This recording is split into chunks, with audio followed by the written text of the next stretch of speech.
Les laboratoires sont les lieux où la science pratique a lieu. Ils sont là où l'enseignement est dispensé, et où la recherche et le développement sont entrepris pour l'industrie pharmaceutique, la biotechnologie et les dispositifs médicaux. La recherche et le développement en laboratoire sont également un aspect essentiel des industries alimentaires et des boissons, ainsi que pour l'ingénierie et une multitude d'autres applications industrielles. Les laboratoires sont des lieux où le contrôle de qualité de fabrication est exercé, et c'est l'endroit pour l'analyse clinique et médico-légale. Les laboratoires sont essentiels pour contrôler et identifier la pollution environnementale et pour maintenir la santé publique. Tout cela met en évidence le degré exceptionnel de responsabilité et les compétences techniques nécessaires à tous ceux qui travaillent dans un laboratoire.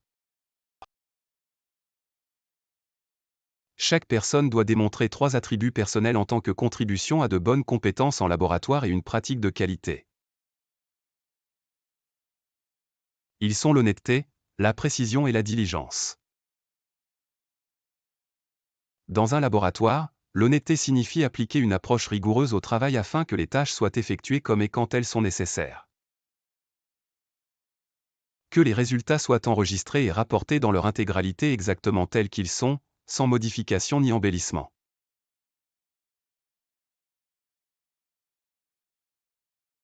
Mais le deuxième attribut, la précision. Il va sans dire que si les gens ne sont pas précis dans ce qu'ils font, beaucoup de travail, à la fois dans le laboratoire et dans les autres départements, pourrait au mieux être gâché, conduire à de graves conséquences, ou dans le pire des cas, à une catastrophe.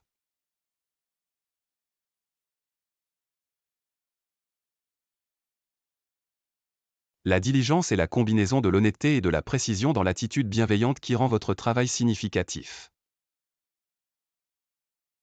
Il existe également une exigence primordiale selon laquelle chaque activité dans un laboratoire doit être enregistrée pour permettre l'évaluation des résultats de tests analytiques par rapport aux spécifications et critères d'acceptation. En d'autres termes, lorsque vous travaillez dans un laboratoire, vous devez avoir et être perçu comme ayant les niveaux d'intégrité les plus élevés.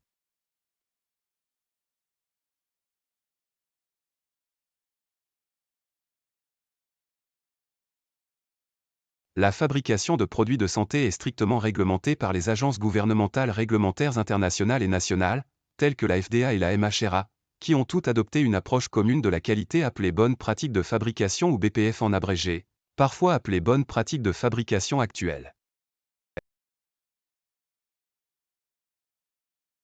GMP fournit les principes fondamentaux qui forment la base du système de qualité de chaque organisation, et qui définit formellement comment la gestion de la qualité pour la qualité des produits est, de plus en plus, les politiques environnementales seront entreprises.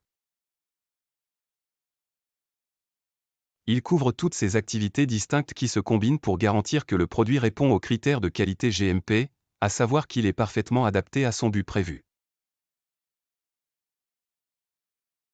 Cela s'applique à la fabrication de produits physiques ou à leur manipulation en laboratoire. Comme pour tous les systèmes de qualité formels, les BPF stipulent que tout n'est entrepris que par référence à la documentation. Une documentation qui a 2 fonctions. La première, les instructions, détaillent ce qui doit être fait, et cela comprend les spécifications, les commandes de fabrication et les procédures opérationnelles standards ou les SOP. Ces documents génériques qui couvrent toutes les activités, y compris la sécurité, l'hygiène personnelle, et l'habillage, les procédures de nettoyage pour l'équipement et l'environnement, ainsi que d'autres, y compris les compétences de laboratoire. Enfin, et très important, vérifiez toujours que le document que vous utilisez est bien la version la plus récente ou la version actuelle.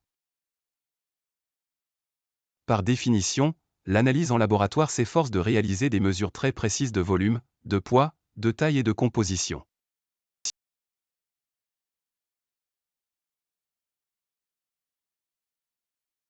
Les procédures opératoires standards de laboratoire, peut-être les appelez-vous autrement, comme les procédures de laboratoire standard, sont conçues pour garantir que chacun effectue chaque procédure exactement de la même manière à chaque fois afin de réduire le risque d'anomalie ou de discordance causée par des méthodes incohérentes.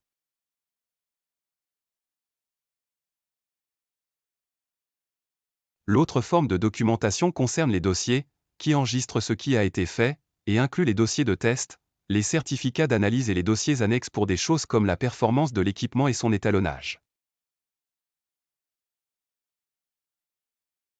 Le facteur clé concernant les registres est que vous devez enregistrer toutes les données dans votre cahier de travail desquelles sont produites, jamais de mémoire.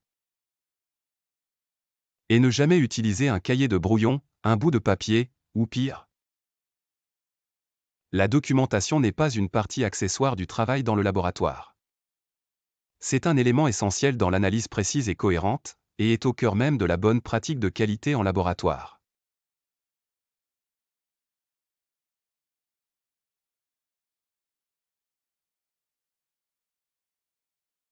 La plupart des pays ont leurs propres lois et règlements concernant la santé et la sécurité au travail, tous conçus pour rendre le lieu de travail aussi sûr que possible. Tout le monde est tenu d'en être conscient et de s'y conformer en tout temps. De telles régulations sont généralement basées sur le bon sens, particulièrement dans les laboratoires où, inévitablement, des produits chimiques et des gaz dangereux sont utilisés. Si vous êtes nouveau dans le travail en laboratoire ou à un emplacement particulier, ou, comme rappel, si vous y travaillez depuis un certain temps, assurez-vous de vous familiariser avec l'agencement.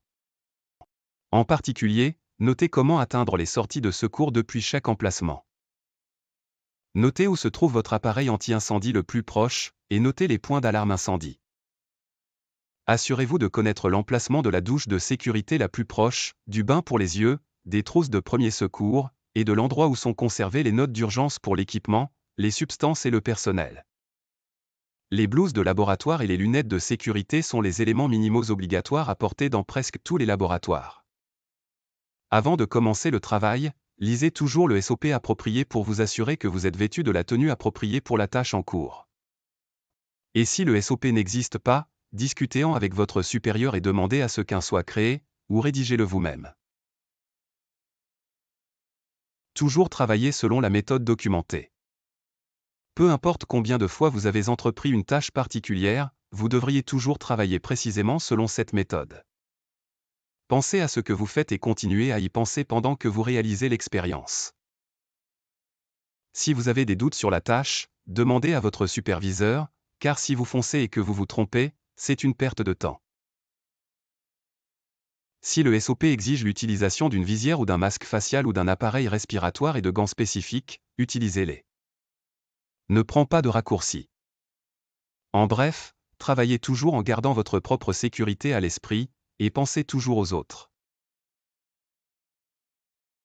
C'est dans la nature humaine que la familiarité abaisse notre garde. Et lorsqu'on travaille dans les laboratoires, rien n'est plus vrai que le vieux dicton qui dit que la familiarité engendre le mépris. Par exemple, ne travaillez jamais seul dans un laboratoire à votre connaissance. Si c'est inévitable, consultez votre superviseur. Gardez les solvants loin des flammes nues. Assurez-vous que le flux de gaz a été complètement coupé. Nettoyez immédiatement les déversements. Et si vous n'êtes pas qualifié pour gérer les déversements dangereux, appelez immédiatement l'équipe de réponse appropriée. Ne créez pas de dangers évidents. Jetez la verrerie endommagée.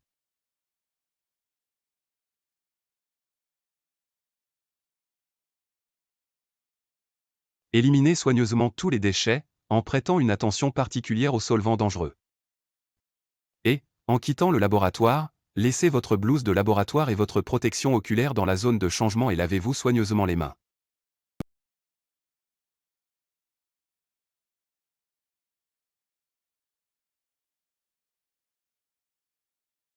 Idéalement, votre laboratoire devrait être conçu pour cet objectif. Il devrait contenir tout l'équipement approprié, entièrement étalonné, chacun dans une zone séparée, ce qui n'est rien moins que ce à quoi vous vous attendriez à voir dans un nouveau laboratoire comme celui que nous regardons maintenant. Parfois, cependant, ces conditions idéales sont bien révolues et le temps et l'usage ont laissé leur empreinte. Mais peu importe le statut de votre laboratoire, c'est à vous de garantir qu'il est toujours capable de fournir les résultats corrects.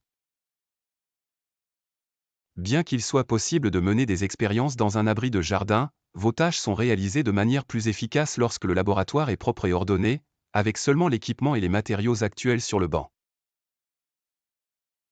De la même manière, Un laboratoire flambant neuf perd rapidement de son éclat si l'équipement et l'environnement ne sont pas nettoyés et entretenus tout le temps. Il ne s'agit pas seulement d'une question d'apparence, mais surtout lorsque des bancs de nettoyage ou des isolateurs sont impliqués, c'est absolument essentiel pour leur performance opérationnelle. Les principes sont simples.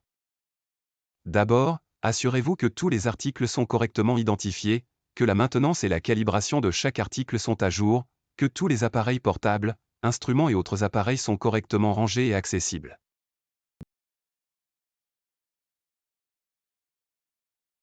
Il est tentant de penser que les tâches ménagères sont pour les autres, en particulier en ce qui concerne le nettoyage.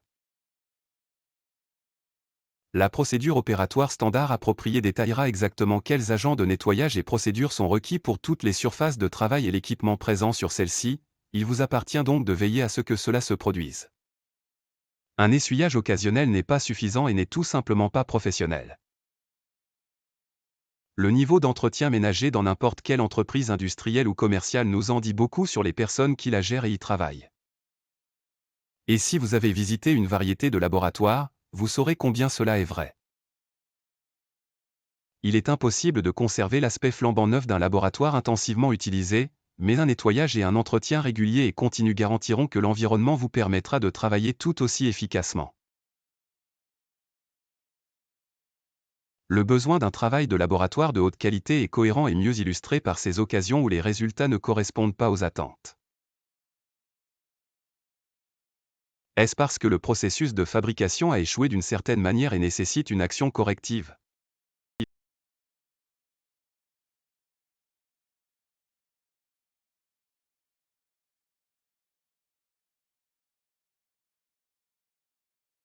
Correctement? Dans un laboratoire, l'honnêteté signifie que les tâches sont exécutées comme et quand nécessaire, que les résultats sont enregistrés et rapportés dans leur intégralité, exactement comme ils sont sans modification ni embellissement. Sans précision, le travail à la fois dans le laboratoire et dans d'autres départements sera gaspillé. La diligence combine et fusionne à la fois l'honnêteté et la précision dans une attitude bienveillante qui donne du sens à votre travail.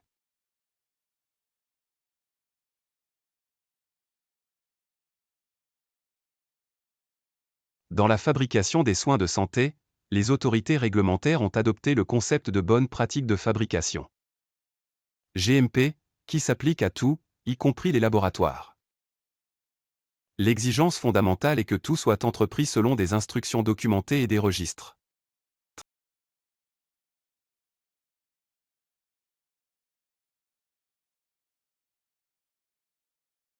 Travailler en toute sécurité est une première responsabilité personnelle dans un laboratoire, tout comme le besoin de porter des vêtements appropriés et des éléments auxiliaires si nécessaire.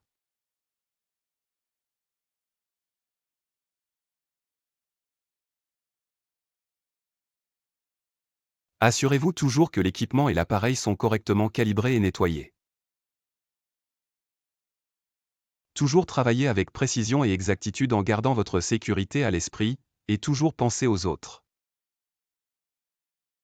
N'oubliez pas, si une analyse est effectuée de manière incorrecte, elle peut. Cela signifie qu'il mettra presque certainement en doute à tort le processus de fabrication, entraînant une perte considérable de temps et d'argent.